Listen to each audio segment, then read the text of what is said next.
Moo and good evening, everybody. Welcome to the Pinktron. I am Brent Robinson, and I'm joined today by Chris Greenland. Chris, what are you drinking?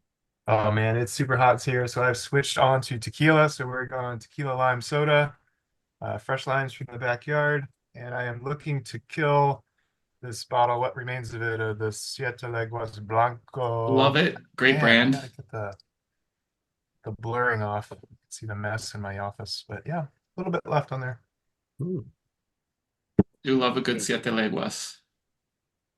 that does sound good. And Sam, I can Sam. confirm that Chris does have real limes that grow in his backyard. Also joined by John Keenan. John, what are you drinking? Well, I'm going to try and Foley this. Let's see. Oh. I'm No. jumping on the Odyssey bandwagon. So this is blackberry lemon twist and lion's mane and cordyceps. So I got to say I did race one today, and there was a shout out from no doubt one of the listeners of the pod because they said mushroom. So Amazing. shout out. I think it might have been Michael Steelworthy, but That's hilarious. And can we admire that can art? It looks like it is like beautiful. a It's got seance in every like, can. yeah, What's going on here? Oh, yeah, Ah, look at matchy this. matchy. yeah. I ordered a whole case of them when I found them on the Amazons. Heck yeah. Did you Uh, send one to Sean too? Yeah.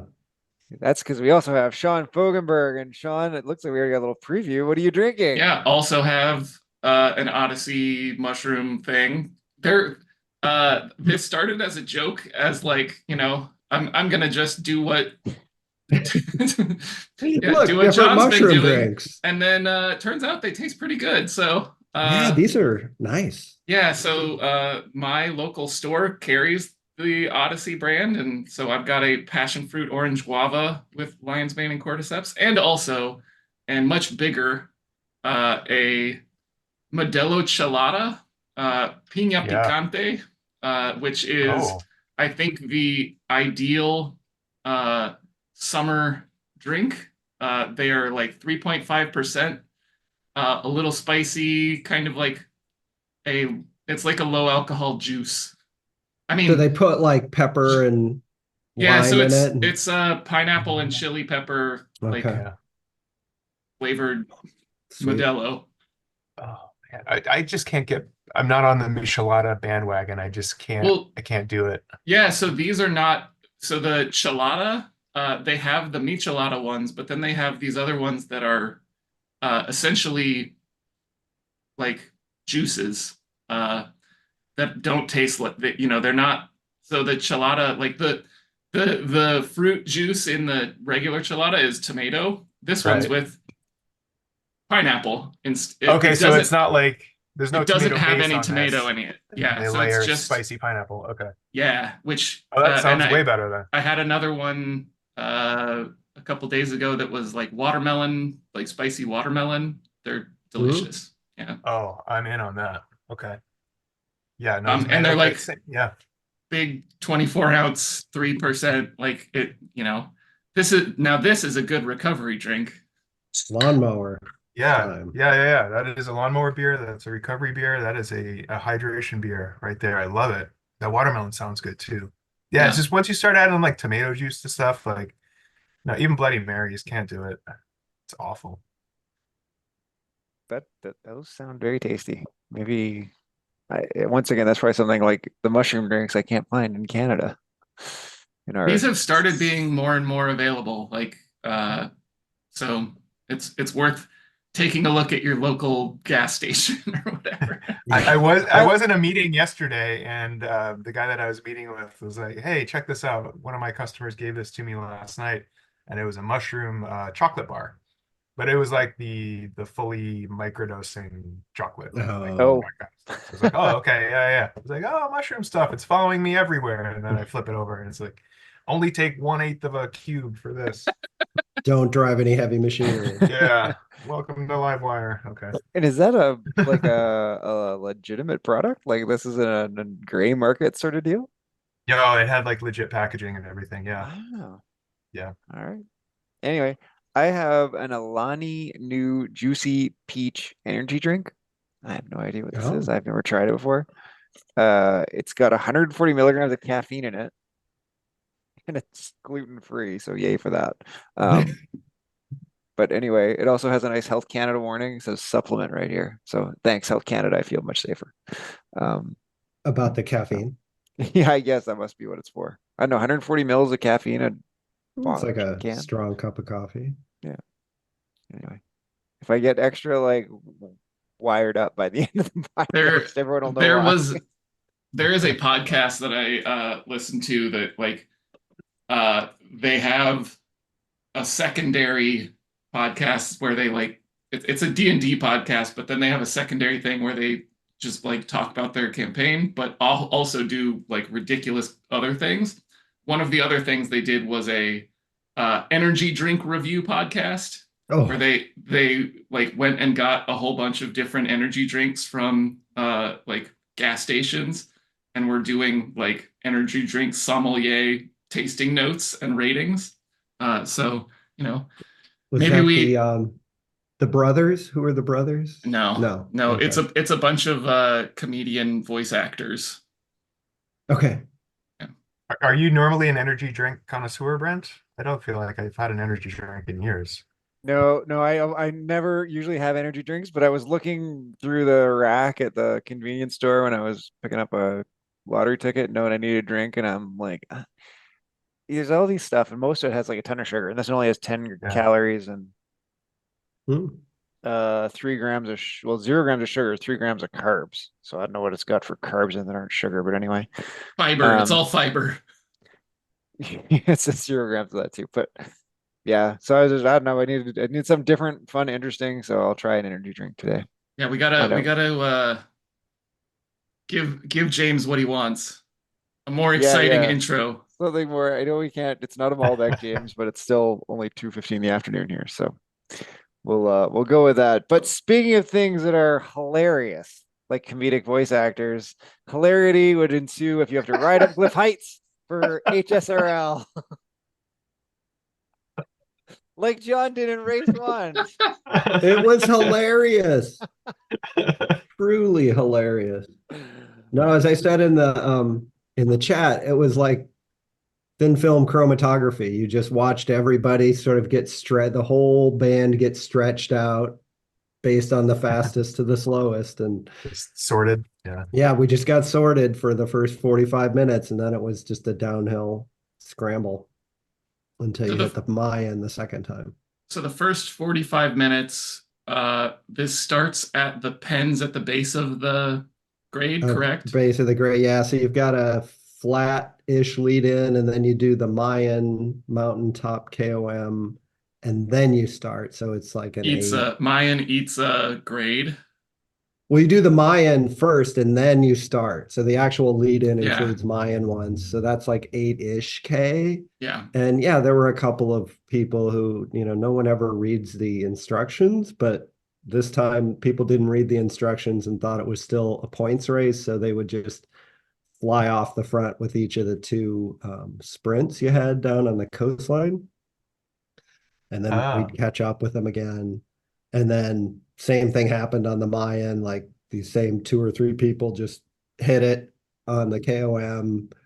And I don't know, they probably stayed away a little bit at that point. But yeah, it was just this one long continuous climb at that point. You do the Mayan and then the Itza, you turn left, do the twirly parts of the grade, then you turn left and you kind of are on that little flat part of the epic KOM forward that sort of does have a little bit of rolly, and then you pop up finally to the So top does of it? that.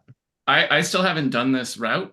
We'll be looking forward to doing it in a couple of hours. But so it comes out at that rolly part of the climb. Is it like right after the tunnel? Right, you can see the tunnel Yeah. as you turn. Okay. Yeah, yeah.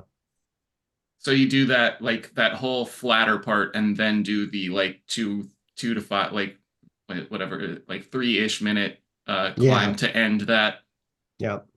epic. Yeah. Probably alone. At least that's the way I did it. The A's and the B's all caught us on the grade. And so they were all gone by the time we got anywhere near a downhill. So you've Oh, got yeah. another 15K from the top of the KOM to the finish. Did things recoalesce at all? Not where I was. There were, I think I finished eighth or something. I think I caught a B at some point for the downhill, and we were trading off with the super tuck, but I don't think it coalesced too much. I did see there were a couple of pairs in front of me and a pair of people behind me, so there were at least some people were trading off a little bit, maybe, but certainly no big groups. And there were about 20 in game So I've and just in the had Cs. a potentially wild strategy idea. Yeah. Bike swap at the top. Hmm. I Switch to a thought about TT it bike as at I the was top. climbing up. I thought, should I switch to a TT? And yeah, probably should have for the weight. Because you've got 15K to the finish from there. Um and the only like I guess it depends on whether you're actually close enough that you could potentially even like chase anyone down or whether you need to stay ahead of someone. But I mean, this you've said like things split up pretty significantly by the top of the climb anyway. Right. So you're already doing a TT. Um, yeah, And I are might TT think bikes about that. allowed? I know in a lot of rides Oh, they're they're not not. allowed. I don't know. No, it's in the post. I just pulled up the post. Dang. Okay. No TT bikes allowed. But I do think there's an argument made for just taking a full arrow. I Yeah. mean, Hmm. notwithstanding you to try and hang people on the grade portion, which you will definitely be giving up something on that grade portion. The whole rest of the thing is pretty much arrowable. I would probably What take a bike? Tron, but Yeah. What Yeah. bike did you ride, John? Did you go I just was Tron? on a Tron, yeah, because Uh, I figured I would want something for the climb that wasn't full arrow. And then as I was going up, I had this vision of like, well, should I change to something else? And I didn't. I mean, I was maybe 30 seconds in front of and behind somebody, so I don't suppose I could have made up some of that time, but I all right, think I'll we probably go finished Tron. about 30 seconds in front of and behind each other. Yeah, it looks like just looking at the A minute. yeah, there's big gaps between almost everyone in the race. So this is one that uh as John said, like it really does titrate uh in the it looks like in the Bs there were maybe some groups, but it looks like the second group of Bs finished together anyway. There's three of them within 6, 7 seconds of each other. It's a big group, almost a dozen bees. Yeah. Yeah, I mean, I think the strategy on the race is don't try not to get too hard. I mean, you got to try and hang in on Itza and Mayan in the first time if you can, but then definitely try to sell out to get as fast to the top of the grade as you can, because that is going to be the thing with a little bit of pacing, knowing that it gets steeper and steeper each switchback. Um, Brent, so Well, was this the is this the route which you had talked about people going too hard too early on those first couple of climbs and then kind of falling apart a bit on the grade? it wasn't this one, but it was the same start. I think we went the other direction at the top and we went straight down the hill, Right, not yeah. across the top. Like we did this was the TT route on chasing, but I don't think it was Mhm. um it wasn't a route that I caught up to people on. Well, I probably did catch some people on the TT, although maybe not many because I was pretty bad in the TT. We can talk about that maybe later, but Yeah, um same. I haven't done an HSRL event yet for this series. What are the start time gaps between categories currently? Is it I think it's 3? I think it's 3 minutes. 3 minutes between 3? D's and C's, and then 3 minutes, and the A's and B's go together. I thought they split those out this time. No? A's and B's still go Maybe together? they were going together last race, I feel like. Okay. All right. Well, I'll find out here in a couple minutes.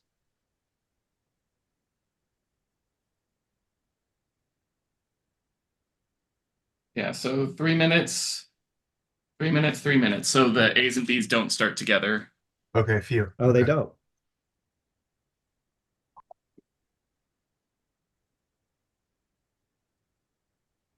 Good. That'll be a better experience.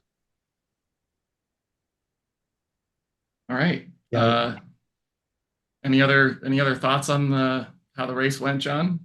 I mean, I was naive thinking, oh, we're all gonna pull together at least through the lead in, the Mayan, and maybe the draftable parts of the Itza com, but people were just hitting it every sprint and on the Mayan, and it was just a chase from the beginning. So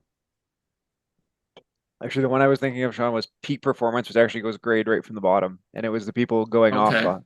burning the first half of the grade. That was what it oof. was. I talked about that for sure. But kind of the same thing here, except for the difference is you got to hang with your group a bit, right? Like that's the real balancing act here is how hard do you go on Mayan and Itza to hang with your group versus how Mhm. torched are your legs getting for the grade? And that answer is a little different for everybody. Yeah, you're not getting any draft once you hit the grade. No, and that's just it. So you can like if you're gonna cost yourself, let's say a minute on the grade because you're hanging with your group, you're probably not worth it because you're probably not gonna fall back a minute of the people, whoever you're gonna be with, just in Mayan and Itza. So like how hard are they going versus how hard are you gonna be able to go when you hit that grade? It's tricky. It's not straightforward.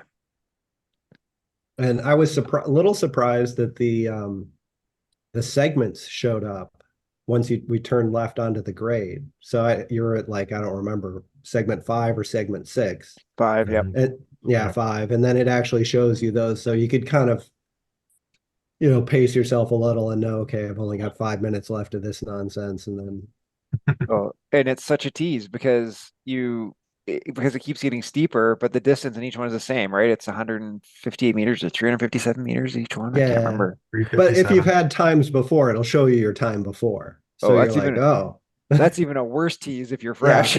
yeah. Yeah, I've had that too. Where like the last time we did it was like straight into it, and so you were like fresh, and then the other time we did it was like after we'd already raced like 30 kilometers, and you're like, Not There's good. no chance that I'm getting anywhere within 30 seconds of that time. Yeah. yep, yep, yeah. And I guess then the only other thing to note is do note that it is the last 2 kilometers is the Mayan climb up to finish, Again, yeah. so it doesn't get super steep, but I think it levels off with about 250 to 300 meters to go, give or take. So, um, you're definitely want to probably not try and break away on the climb, maybe if you're really, really strong. But I mean, if you've Yeah, got and people around if you, there's anyone yeah. near you, yeah. yeah, yeah, that too, if there's no one there. But, and then like, because you could definitely like be drafting someone and then catch them in the sprint and beat them on the sprint as soon as it flattens out and that fun little Mayan hairpin finish. It's kind of like 2 turns. You don't get to see the start line. Like definitely watch the number because you're not going to see the start line until you're about Yeah. like 80 meters away because it's around like 2 90-degree turns. Mhm. Cool. All right. Well, sounds like Chris, you're in for race 2. I think I I might am do as it. well. Yeah, I might do it later because I'm supposed to do ladder race tonight apparently. So, um, A surprise. yeah, I thought it was tomorrow, but apparently it's tonight. So that'll be all good. All right, Mhm. that will bring us to I think herd beginner racing. Which so the this is still running on Swift Racing Score, but the racing score cutoffs have changed. Right. So it now only goes up to 450 at the top end. So Nathan, let me know. So the bandwidths are and the lower bandwidth has tightened up as well. So now the lowest one is 0 to 150. And I think previously it had been 0 to 250. or 0 to 200. But 0 to 150, 150 to 250, 350 to 325, 325 to 400, and then 400 to 450. So that top end is actually even tighter. It's only a 50-point band. So maybe filtering out most of the Bs that were in that higher like 450 to 550 range, and tightening up the bands a little bit. Yeah, we'll see how that goes. Not sure how many of the riders. I know that the numbers had been pretty good, and somewhere in the like 35-ish range for each race previously. I'm not sure how many were in those higher bands, but yeah, we'll see how those go. What is the route this week? It's like a lap of TikTok. So TikTok is through the desert, up over the Col du Saddle Springs, out of the desert, down into the ocean tunnels, through the ocean tunnels, back towards you just before downtown, before you hang a right to go back up through that little gravelly uphill kind of portion past the start of Titans Grove and into finish at the Desert Pens or banner. Yeah. At the arch. So Hmm. yeah, it's 95% flat. Just that one little climb and a little push kind of coming out of the tunnels really is the only part to watch. 20 kilometers.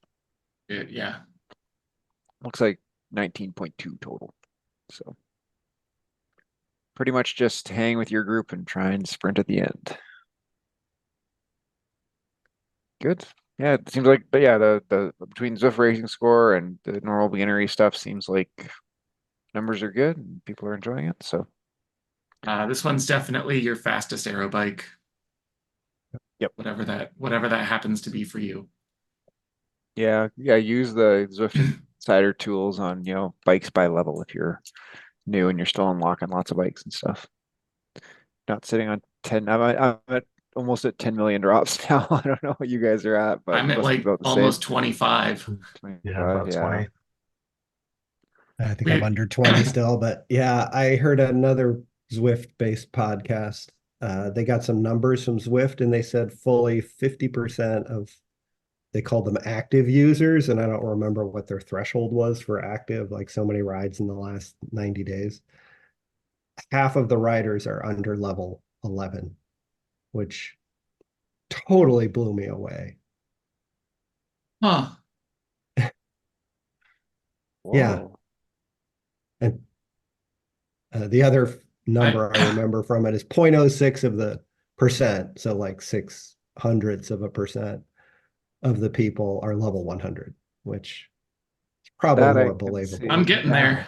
I'm Right. closing in on 90, so Yeah, I'm only 78 or something like that. I did a lot of But it levels during chasing though. did make me think of how the different bikes are level locked. I haven't looked at it in years since I'm, up over 50. So it is good to look at what your fastest bike at your available level is. it's I am blown away by your when you say active users and then half of them are below 11. Uh, it almost seemed like, just by defining active as having ridden a certain number of times in the last 90 days, like that, even doing a few rides in a couple of months gets you pretty close to level 11. Yeah. Yeah. I mean, I think they were trying to screen out, right, people who signed up and then never rode again and Yeah. right, and that kind of thing, which I can get. But yeah, if you screen Those, out those people, that's crazy that yeah, half the people are. those first few rides get you, like, you start leveling up really fast, really, like, right away. Yeah. Guess that shows you how everyone's experience is so different, right? When you just do like stuff like herd summer racing and chasing yellow and stuff, everybody is like a Yeah. Zwift fanatic, right? We're all in the top 5% of people who do crazy Yeah. dumb Zwift stuff. Right. 10 hours Not a just week is sort of the baseline. And yeah. yeah. Cool. All right. That brings us to the Climber's Gambit, Chris. Sure. Yeah, weekend 4 of the Summer Rendezvous series. So this should seem familiar to everybody. We're going up rooftop again, but this weekend we'll do 4 laps. And again, only your slowest time counts, but you want your fastest, slowest time. So we're adding one more lap to what was 3 laps last weekend. We're doing 4 this time. How'd it go last weekend, guys? Yeah, I did it last weekend, and it is a really interesting challenge. Brent nailed it on the fact that that first lap is going to be quite a bit slower if you just do even pacing. Um, so you hit the first climb from riding along the railways. So you are coming at it from like, I'm just rolling along. So you hit it at like 25 to 30 kph, uh, as opposed to 45 to 50 when you hit it um, from the descent. So uh, it turned out that difference, I had with fairly even pacing, there was a 7-second gap from like by the time I was at the second of the little like flat rooftops. So Mhm. just in the first like couple hundred meters of the climb, lost 7 seconds on that first attempt, which that actually made the difference for me. There was another rider who admittedly was stronger on the climbs, but because it was the fastest, slowest time, my second and third, like my fastest and second fastest were faster than his slowest. Uh, so if I had actually kind of sold out a bit more on that first climb, could have actually beaten him because he had gone slow, faster, fastest on his 3 attempts. Um, but yeah, the pacing of this is difficult, especially now that you've got 3 additional climbs that you'll have to do. You really don't want to sell out too much on that first one, because the risk is blowing up on one of the later ones. And especially with, I think it's about a 2.5 minute uh, recovery in between. Um, you really do have to figure out like what is repeatable. I loved this challenge. I actually we talked about it last week. I actually did do, rather than uh, racing HSRL last weekend, I took Saturday night and did a recon to figure out like what power and like what my pacing was going to look like. I did like 2 attempts, um, which meant that I think over the course of 2 days, I did like 5 efforts at basically the same power. And now I'm like pretty confident that I know like that's the power I can do repeatedly. And where is that, Nice. like, where does your power that you average on those efforts, if you had done like just a steady state, like what is that, like your 5 minute power, your 7 minute power, something like that? So it's hard to say because I'm coming back from like Mm. I was not at the fitness that I had been when I like took a vacation. That was why I did the recon, was just like, how do I actually feel for this effort length? Um, but I know that I can do this climb at like 400 and let's call it 440 watts at max, like absolute max when I'm in shape. And I think I was doing about 330 repeated. Okay. So yeah, like a Cool. 15% discount, I guess, basically. I mean, that was like that's like a 30%, or yeah, 60 almost. out of 400? Oh, well, no, I can do it at like 440 or something if I'm like going absolute Oh max. yeah. Okay. Mhm. Yeah. Yeah, yeah. Interesting. Okay. But again, that One is time and then you're like, dead. so that's one time and I'm dead, and that's when I'm maximum fitness. Uh, Yeah. so it was like I would say probably somewhere in the 85% range. 80 to 85 is the like repeatable with um the fact that you know that you've got to do several efforts with like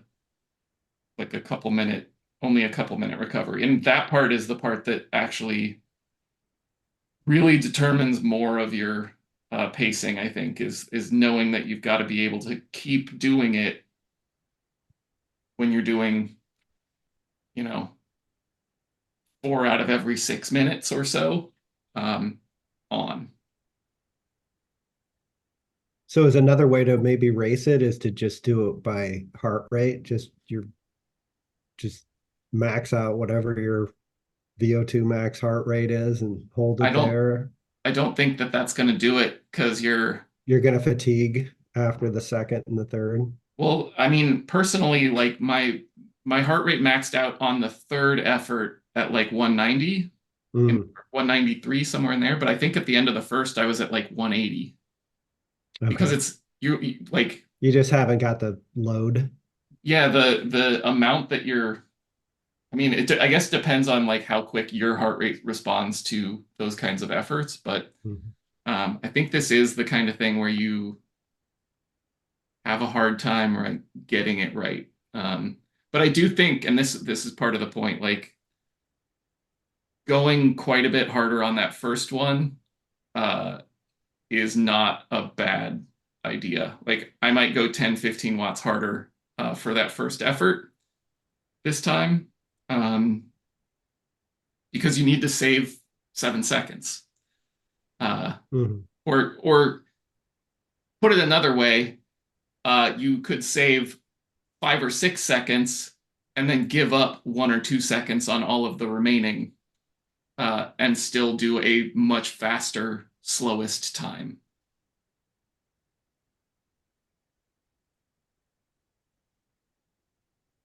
Cool. I did ride this one on a TT bike, I believe, which I mean I think it's 2.7%, so I think that's the right choice. But I want to Plus, even those like extra 2 or 3 kilometers an hour going into the The yeah. bottom. descent might do enough just to make the difference on weight. I just want to take a look at what the speeds were.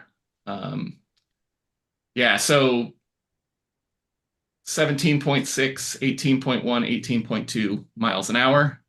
So all three right around 30 kph, which I think is plenty fast enough to make a TT bike make sense. And that is um, doing essentially 4 minute climbs, 350 to 4 minute.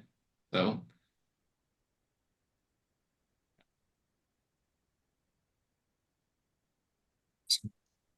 Cool. Well, yeah, we'll finish up the series this week, and the fact that, I mean, knock on wood, the scoring worked on this, that opens up a whole can of worms on other fun and evil things that we can do with this series. So more to come on that, and we'll formulate something fun and stupid down the road with this information. Cool. Cool. All right. The Stampede is next. The Stampede World Tour continues. This week's stop is in England with 14 kilometers of Greatest London Flat. I'm just looking at the map for Greatest London Flat, and I think I forgot to lead in when I planned this route. But in any event, 14 kilometers will take you from the Thames along the river, up Northumberland Street, into Classique,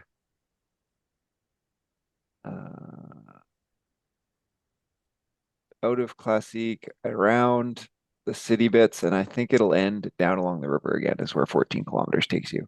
I think I thought you were going to get to do just all the flat bits of Surrey, but I think that's where 14 kilometers goes without the lead in. Oops. So no Surrey, but you get all the flat bits of London-ish otherwise. So yeah, there's TT bike, fastest TT bike. It's pretty flat route. There's just a couple little lumpy bits getting off the river and down onto the river, kind of. It's really all there is in terms of features.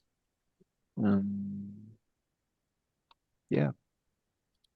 Turnout's been pretty good last week. Credit everyone who did last week. Looks like the times for last week on Coastal Crown, C's were getting like 40 plus minutes, which is a pretty long TT. B's were close to 40 minutes.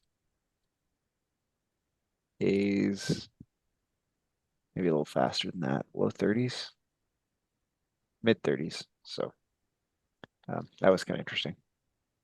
This is much shorter. This should be like, I think B's will be getting home in 20. It'll be awful close to 20 minutes for B's. A little longer than that for C's, but I think you'll still be in 21 mostly for C's. D's, I bet you'll all be under even 25, frankly, if you're going hard. A's will definitely clear 20, I think, for 14 minutes on this course. So yeah, fastest TT bike, put on an aero helmet, and enjoy the scenery in London. Yeah, Not an aero helmet in your garage, or yeah, do not. We'll talk about that a bit later. Yeah. But do not wear an actual aero helmet in your on your garage or trainer. whatever. Yeah. Just in the game. Just in the game. I know when I do stuff like this, I always put like the full there's no skin suit or whatever, but like I definitely like try to find like put the socks up and There should be a skin suit kit. there should be a Yeah, skin suit I'm kit. surprised I there isn't, now agree. that you mention it. I wonder if they're gonna what they should do is like for make you spend drops on those crazy looking Tour de France aero helmets with the weird nose pieces and all that nonsense that they had and the Darth Yeah. Vader shapes. I mean, come on, man. Like The I got 10 million Spaceballs drops. helmets. Yeah. Mhm. They're wild, right? Like I guess they're fast, but they look crazy. Good, good. And that I think is the week in herd racing.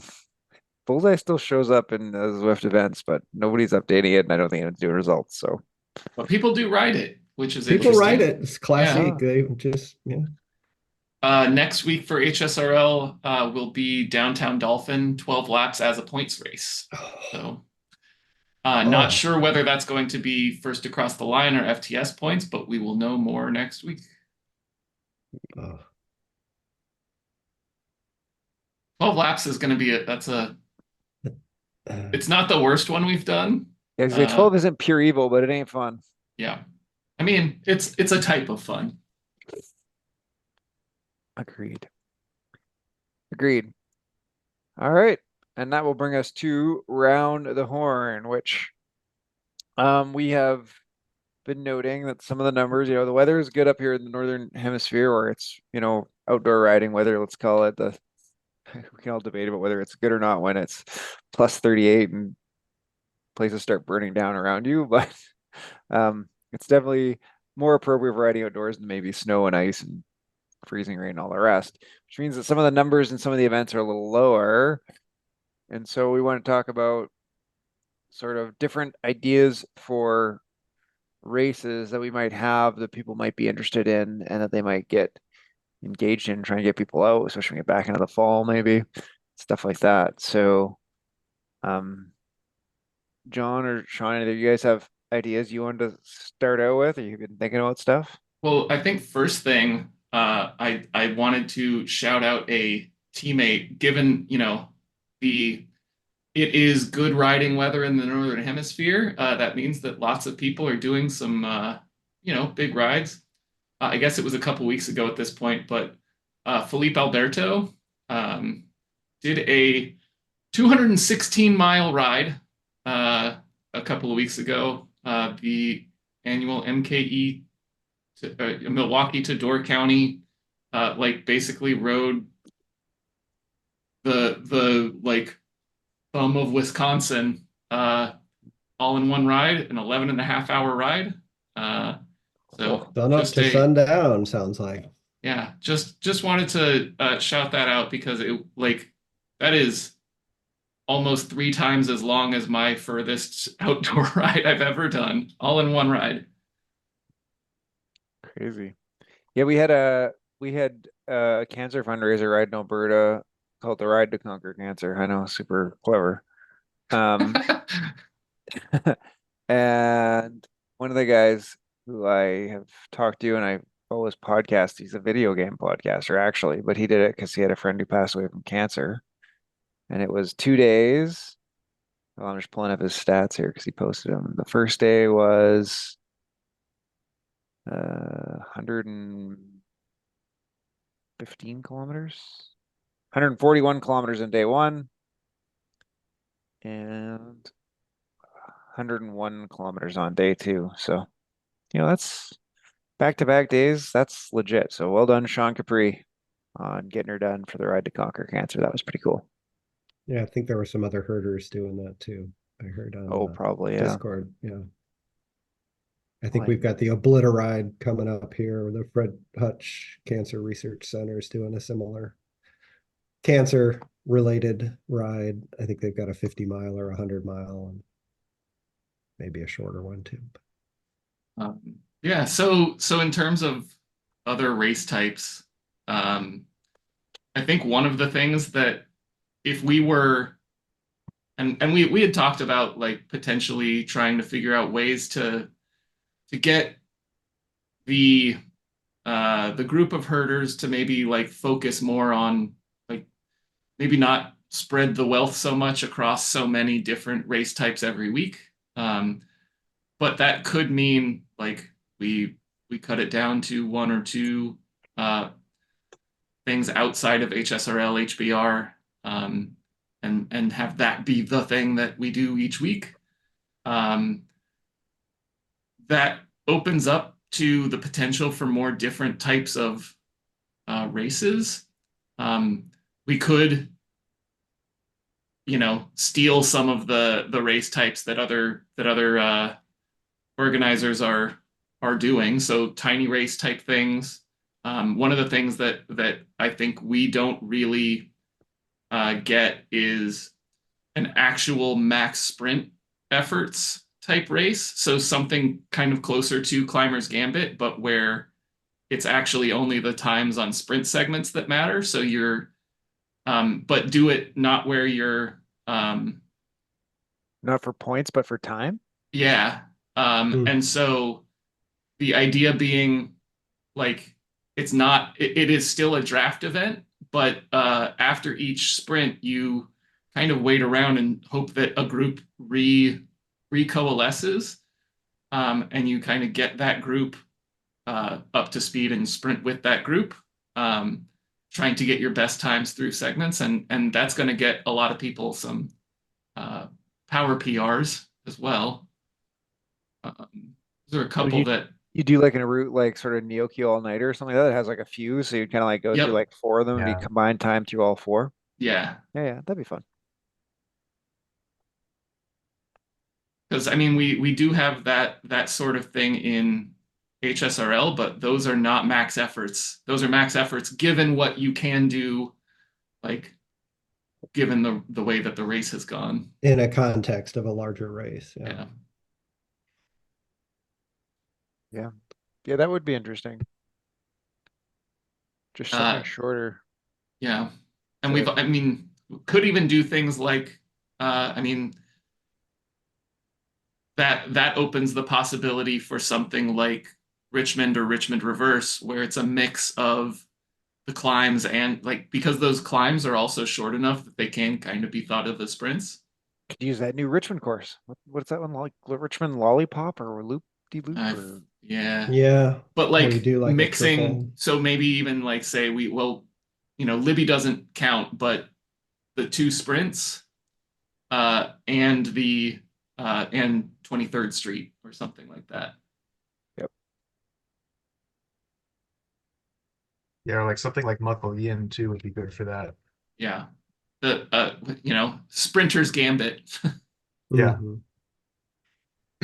Well, even something you could do like one of the crit courses, right? And just do the sprint, like do like 5 laps of downtown Dolphin or whatever. It's just your time through the sprint segment each time. Yeah, so that's based on, I think it's called the Snow Sprint series. I don't know if they're still doing it, but that was running for a while, and it was,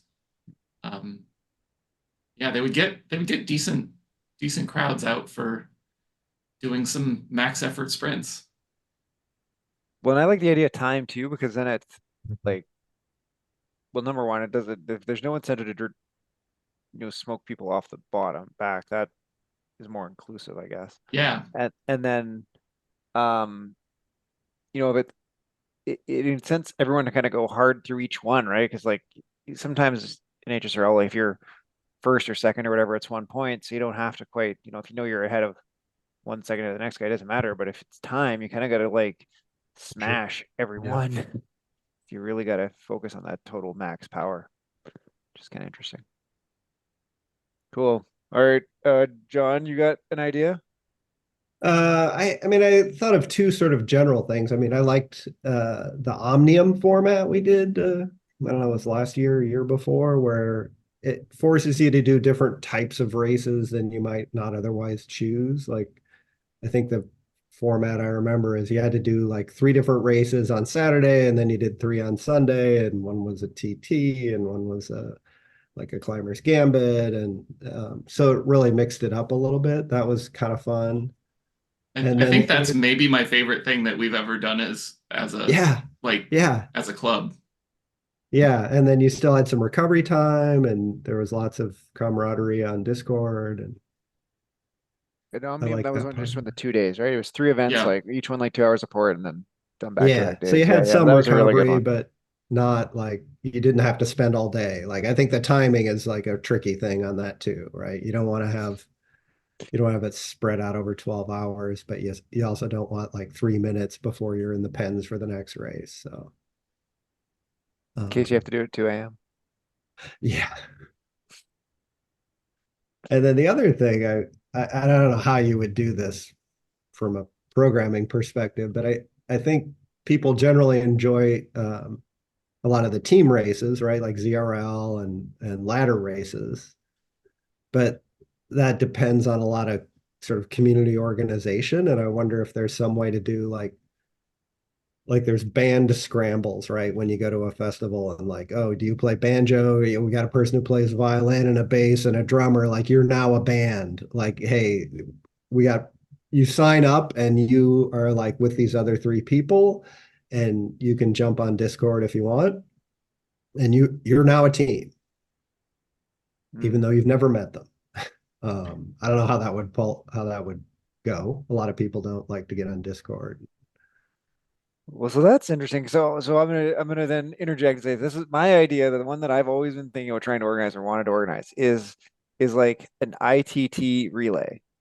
And Oh, I relay. I know you're never gonna be able to do like a real relay with like a handoff because that's like not really practical. But I think the way to set it up is um is to basically come up with like a distance that is about 50 minutes for a D, have like 4-person teams, and then like each one starts 50 minutes apart. So maybe it's gonna be like 14 minutes for a D so that some of the slower Ds can get in. But anyway, and then basically like you have 4-member teams, each person starts 15 minutes apart. It's the total ITT time. But while you're like in your pen or whatever, you can watch and cheer your person on. You can kind of track, maybe do it with like group starts or whatever, so you can track where everyone else was in their group and how much time plus or down. And Mm, then in order to kind of like help people make teams, and maybe what we do is based on your ideas, you just have everyone sign up and we just assign them to teams. But if they mhm. were making teams, what I do is give like time bonuses. So like if you like signed up with like one person in each different category and 2 women, you would get like extra time bonuses compared to like if 4 A's who were all dudes showed up, right? Like basically like if you sign up with Yeah. 4 A males, you get no time bonuses. You show up with like one different category and one lady, it's like each different category is, if it's a D, it's like a 40-second bonus. If it's a C, it's a 30-second bonus. If it's a B, it's a Mhm. 20-second bonus. If it's 2 ladies and 4 different categories, that's like a minute bonus across the whole thing to like encourage people to like get diverse teams and stuff to try and and Yeah. you'd based on what you'd look at the course and go see, okay, the average A races on this course, you know, 12 minutes. Okay, so the D's get, if you get a D, that's like a 2-minute credit or whatever if they're normally a 14 minute. And then you'd sign up and you could run it, I think, in different slots, and you could line them all up across all the different slots. That's all ITT, to worry about draft or whatever, and you just have to get an hour, right? And you can like even if you're you know, in the last slot, you can like be warming up, but like fan viewing your teammate, cheering them on and whatever, and then timing it all and stuff. I I like think the it'd be fun. bonus idea. My wife races age groups in rowing boats, and they assign based on the median age of or the mean age of the boat, you get a time bonus. And so then you have no idea who wins based on who comes across the line at what point until they do all the math. Um, so it is an interesting race that way. Yeah, well, then maybe that'd be another thing. If you have four different age groups on your team, that's another bonus. Another bonus, yeah. Yeah. Or you, like I said, you say, listen, anyone who's interested in this thing, sign up. We will tell you who your team is, Yeah. and you even them all out as best you can. Put them And all were in. you thinking like so the first racers, they would all go off, and then as soon as you're the person on your team crossed the finish line and you're number two, then your pen No, opens I and you think I don't go? think you'd be able That's to do too that. I think you hard. just have them all starting like 15 minutes later, right? So Okay. everybody's first, you know, if you have 10 teams in the race or 20 Yeah, teams, yeah. everybody's first racer goes off at minute zero, and then Okay. everybody's second racer goes off at minute 15, everybody's third racer goes off at minute Right. And then 30. you add up their Everybody's times. Yeah. exactly. Yeah. Yeah. Yeah, Play. and hopefully, I mean, the idea would be that you could like kind of fan view them in, see where everybody else was, and kind of at least have a rough idea of where you stood Yeah. Yeah. and cheer your teammates on and all that kind of stuff. Anyway, I think, like I said, I like TTTs and stuff, but the problem, the thing that I always drags me a bit off TTTs is you're always having to like tailor your effort to whatever the other people in your team are doing. If they're stronger than you, you're like on the rivet dying 30 minutes into Hmm. the race. If they're all a little weaker than you, then you're not quite maybe putting your A effort. I mean, I know that you can like exchange polls and stuff like that, but there's always like a little bit of having to match. If you're just ITT, you can just whatever your effort is for that distance, you can do it, but you can still be in a team. So one of the things that, and I really like the relay idea. That was another of the things that I was like, I wonder how that would work. And I think that's a great way of doing it. Another idea that kind of mixes that sort of thing with the Omnium and talking about the Olympics, Team Pursuit. Uh, Yeah. I thought of that too. so getting groups of four um, and doing like a 4K, uh, a 4K race, um, somewhere in that. I think that the Team Pursuit is a 4K. They do it a lot faster than we would. But yeah, that would be a fun one, like doing 4K on Tempest Fugit. I think we did 3K on Tempest Fugit during the Omnium. Um, and that was like one of the most brutal like efforts that we've done. And I mean, this is another one that we've talked about a lot is that 1K, like the kilo. But there's Mhm. really no way of doing that one well for a TT on Swift at So this point. now I'm sorry, you have to excuse my track cycling ignorance. Now in Team Pursuit, is it the first rider that scores, the first rider across the line, or is it like third or something I like that? think it's third. Okay, because the closest I can think to something I've done like that on Zwift is when we did the I can't remember what it was called, but it was your first rider TT across the line. It was like one lap of volcano circuit, right? And so the idea was to like basically like burn off, right? Burn So like your it was like other a three four-man people. team and you just go, go, go, go, go. And then everyone falls behind until like your fastest, strongest rider essentially would be your last rider going Mhm. solo off the front as hard as they could. Um, that's the And that closest I can think to that. but that's still that I mean, you could do it with any of the like could be the fourth, third, second, or first rider that finishes. But yeah, the I think so in Team Pursuit on track, it is the third rider's front wheel is the time. Um, but yeah, Would you that do it as that's I guess how would you I guess you'd have to do it with like probably using like the team time trial module, right? And sending yeah, everyone off. So you wouldn't actually be able to see everyone's time around you. right. That would be I mean, because yeah, there's like in Team Pursuit, like that's the one, right, where they're like across and you can see the they're other they guys s- across the track. yeah. Yeah, Um, and I think they start 250 meters apart on a 500 meter, or I think it's a 500-meter track. that's right. Might even be a 250-meter track, and they're starting 125 apart. There's another format they use, and I think it's called the Omnium, actually, where it's just a big group start and the last person across the line gets eliminated. So And then they that just do is, another lap and another person's eliminated. I'm not sure how fun that would be, but yeah. it'd be a So different style. the Omnium, when we developed that, it was based on the track Omnium, Track Omnium. which is a mix of several different types of races. That one is the elimination race, Okay. or I think there's a few different names for it, but I think the weirdest name, like Devil Take the Hindmost, is like one yeah. Translated from French, probably. Yeah. Yeah. But yeah, that is one that I think that in Indie Velo, like that is already one of the race types. Yeah. They just have elimination races built in, Mhm. and a track actually, like a Yeah, I was thinking you'd do it on like LaGuardia Loop or one of the shorter crit courses, but All right, Chris, what do you got for a fun new race idea?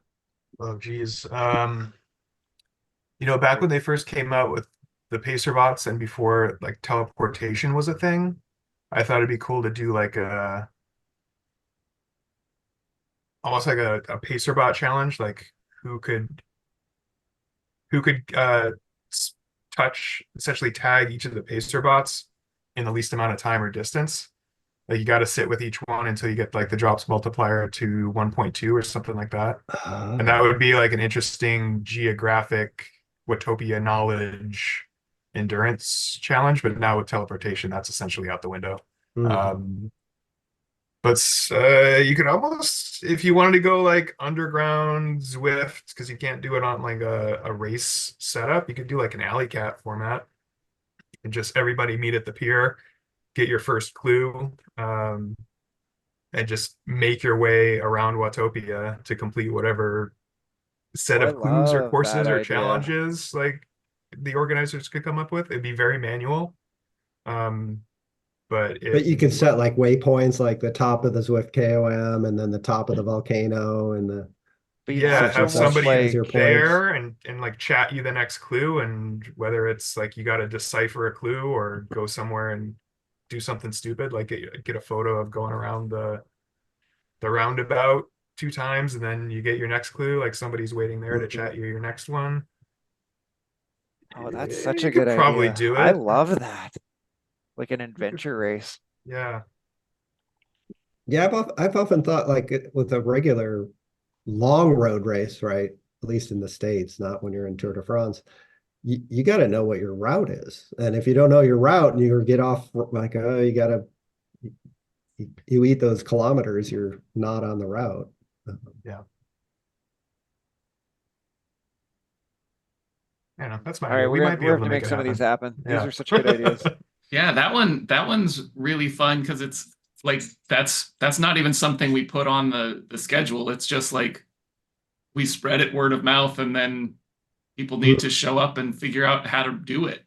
Yeah. Yeah, But exactly. Yeah, there's yeah. no event, there's no nothing. You Yeah. just like you just show up in Zwift at this time. Someone will be in the chat. They will, I guess maybe we'd almost make them sign up on Discord. I have to think about that, but I don't know. yeah, you just chat out the clue for the first place and away people go and they got to navigate. I guess could you change worlds? I guess you could, right? There's nothing stopping for someone from quitting and changing Mm. worlds and getting up there. And then I guess like you'd have to have the organizers, however many pit stops there are, right? You'd have to have them there to like verify that the people showed up at the spot or whatever. Yeah.